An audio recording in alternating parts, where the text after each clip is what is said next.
महाकुंभ के चलते traffic jam Firozabad के कांच कारोबार के लिए ग्रहण का काम कर रहा है। शादियों के सीजन में से लेकर अब तक लगभग 200 करोड़ रुपए के आसपास की चपत फिरोजाबाद के कारोबारियों को लगी है। दरअसल शादियों के सीजन के साथ साथ ग्लासवेयर के आइटम की डिमांड पूर्वांचल के इलाकों में होती है, लेकिन पूर्वांचल में यह माल समय से नहीं पहुंच पाया है, जिसके चलते फिरोजाबाद के कांच कारोबार को 200 करोड़ के नुकसान का अनुमान है। हमारे साथ तमाम यहाँ व्यापारी मौजूद हैं, ट्रांसपोर्टर मौजूद हैं, बात करेंगे। आनंद अग्रवाल जी हैं, बात करेंगे इनसे। सर बताइए, इस सीजन जब ट्रैफिक जैम हावी रहा प्रयागराज रूट पर या पूर्वांचल के जिले जो कनेक्ट होते हैं, क्या स्थिति रही यहां से माल ले जाने में? सर्वप्रथम आपने इस विषय को संज्ञान में लिया, इसके लिए मैं आपके चैनल को और आपको बहुत बहुत साधुवाद देता हूँ कि आपने हमारे नगर की जो प्रमुख समस्या, जो महाकुंभ आध्यात्मिक दृष्टिकोण से हमारे लिए सौभाग्य का विषय है, परम सौभाग्य का विषय है, जो 144 साल के बाद पड़ा है और हम अपनी आंखों से देख रहे हैं, ये भी एक बहुत बड़ा सौभाग्य का विषय है। लेकिन व्यापारिक दृष्टिकोण से, क्योंकि जीवन में व्यापार का भी एक बहुत बड़ा अहम हिस्सा होता है, इसी से सब कुछ चलता है। जो हमने सोचा था कि यह सालक का सीजन है और हमारा माल तमाम पूर्वांचल के इलाकों में और पूर्वांचल के द्वारा अप्रत्यक्ष रूप से नेपाल आदि देशों में सप्लाई होगा, वो आस्था का ऐसा अपार जन समूह सैलाब उमड़ा कि रोडों पर इतना ज़्यादा वाहनों का समूह इकट्ठा हो गया कि बड़ी गाड़ियां जिनमें कि हम लोगों के माल जाते हैं, वो माल कानपुर के बाद फतेहपुर तक तो ठीक है, उसके बाद के जो भी इलाके हैं वो इतने ज़्यादा व्यस्त हो गए कि बड़ी गाड़ियों का वहाँ चलना असंभव तो नहीं कह सकते, लेकिन बहुत ज़्यादा मुश्किल हो गया। जो गाड़ी बनारस इलाहाबाद ज़्यादा से ज़्यादा 24 घंटे में पहुंच जाया करती थी आराम करते हुए, सो भी उसमें ट्रक ड्राइवर आराम करते थे, वो गाड़ियां 10-10 दिन में, 12-12 दिन में, 13-13 दिन में नहीं पहुंच पा रही। उसका कारण ये है कि वो गाड़ी इतना स्लो चल रही है, इतनी परेशानी से चल रही है कि जैसे गंतव्य स्थान पर पहुंच भी जाती हैं, इलाहाबाद पहुंच भी गई, तो शहर में चूड़ी के व्यवसायी हैं जिनके यहाँ के वो माल अनलोड होनी है।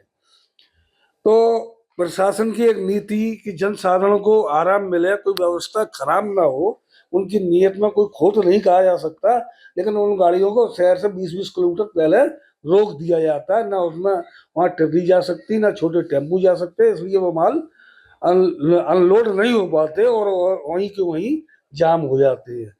तो इसी क्रम में अनुमत, चाहे वो इलाहाबाद हो, चाहे बनारस हो, चाहे अयोध्या हो, चाहे मिर्जापुर हो, चाहे प्रतापगढ़ हो, चाहे सुल्तानपुर हो, और भी बहुत सारे जिले हैं। जैसे आगे बढ़ेंगे तो गोरखपुर है, तमाम बहुत सारे इलाके हैं जो उनको ये मतलब ये है कि पूर्वांचल का जितना भी क्षेत्र है, पूर्वांचल की जैसे अन्य स्टेट हैं, जैसे बिहार है, पटना वगैरह वाला जाता है, उनके भी सारे यही रूट है, तो सारे के सारे बाधित हुए।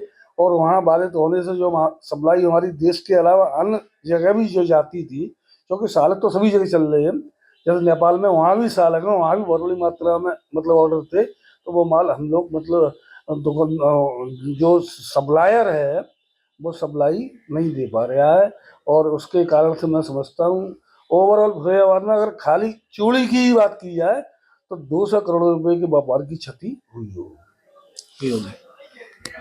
हमारे साथ और भी यहाँ पर लोग मौजूद हैं। आपका नाम क्या है और आप कैसे देखते हैं, क्या कुंभ के जाम के चलते व्यापार प्रभावित हुआ है? मेरा साहब निशांक अग्रवाल नाम है, और कुंभ की वजह से काफी देश में आस्था की लहर फैली हुई है, जिससे काफी लोग रोडों पे चल रहे हैं, पैदल भी चल रहे हैं, 20-20 किलोमीटर लोग पैदल चल रहे हैं, फिर भी लोग जा रहे हैं। उसकी वजह से व्यापार पे प्रभाव पड़ा है। ट्रक जिसमें माल सप्लाई होते हैं वो नहीं जा पा रहे हैं, तो प्रशासन को कंट्रोलिंग पहले जन समस्या को देखने के लिए इस वजह से ट्रक वगैरह को आगे बढ़ने नहीं देते हैं। किस तरह के आइटम्स पे असर आया है? मेरे गिलास वेयर के आइटम वगैरह जाते हैं जो शादी में रिलेटिव को देते हैं, और शादी के डेट से आगे डेट में माल उतर रहे हैं, किसी यूज के नहीं है। ये नुकसानों का व्यापारियों को बहुत हो रहा है। माल यूज में ही नहीं आ पाएगा जब डेट शादी की निकल चुकी है और माल उसके बाद उतर रहा है। ये समस्या बहुत आ रही है। तो निश्चित तौर पर ये कारोबारियों की समस्या। हमारे साथ ट्रांसपोर्टर भी मौजूद है, बात करेंगे आखिर उनकी क्या क्या समस्याएं हैं। ड्राइवर जो है वो समय से माल लेके पहुंच रहे हैं या नहीं पहुंच पा रहे हैं, या फिर जो ट्रांसपोर्टर बाहर से अपनी गाड़ियां भेजते हैं उनको गाड़ियां यहाँ से लोड करके वापस भेजी जाती हैं, उनके साथ क्या दिक्कत है। यानी क्या नाम है आपका? मेरा नाम वसीम अख्तर है जी। जी। महाकुंभ के चलते हुए ये है कि ट्रांसपोर्ट की वजह से कोई भी माल टाइम से हम डिलीवरी नहीं कर पा रहे हैं, जिसकी स्थिति ये है कि शहर फिरोजाबाद के व्यापारी भी हम पे नाराज हैं। बाहर की पार्टी हमसे बोल रही है कि एक एक तारीख का माल आप हमें अभी तक नहीं दे पा रहे हो। तो वो स्थिति ये है कि हमने पार्टियों से बोला कि आप गाड़ी में चेक कर लें कि गाड़ी में माल लोड हो गया या नहीं। जब गाड़ी नहीं पहुंच पा रही है तो हम क्या करें। अब ये कुंभ जो है, कुंभ तो ये है कि चलो मान के चलिए ये एकदम वो है, तो ये तो जैसे कि हमारे धर्म होते हैं ऐसे ही इनका है, तो इसके लिए धर्म के लेकर कुछ भी नहीं है। लेकिन अब जो ट्रैफिक लग रहा है, जो जाम लग रहा है, तो वो तो अब जो गवर्नमेंट की स्थिति की है क्या है।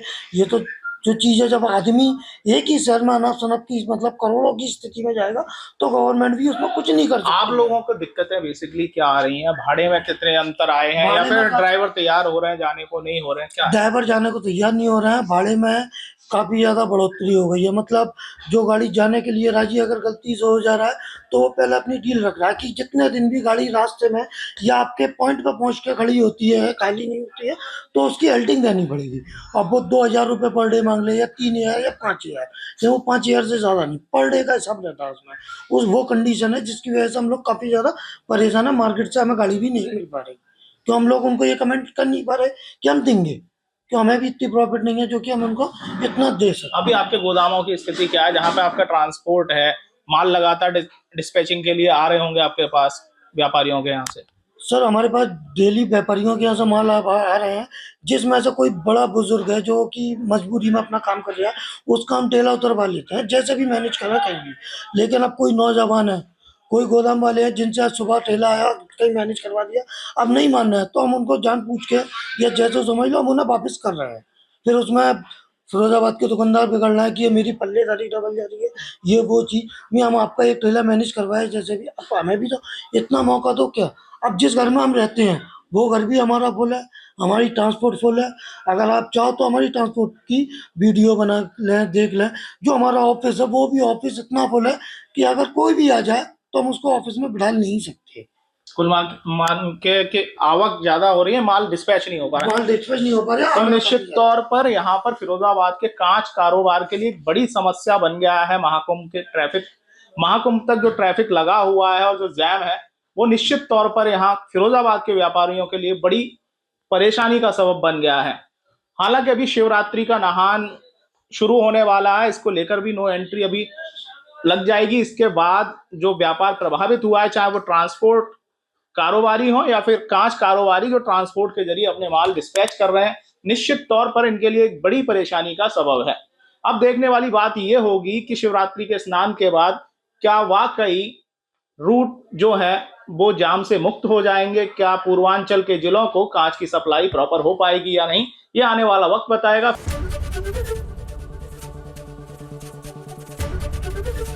एबीपी गंगा, खबर आपकी, जुबान आपकी।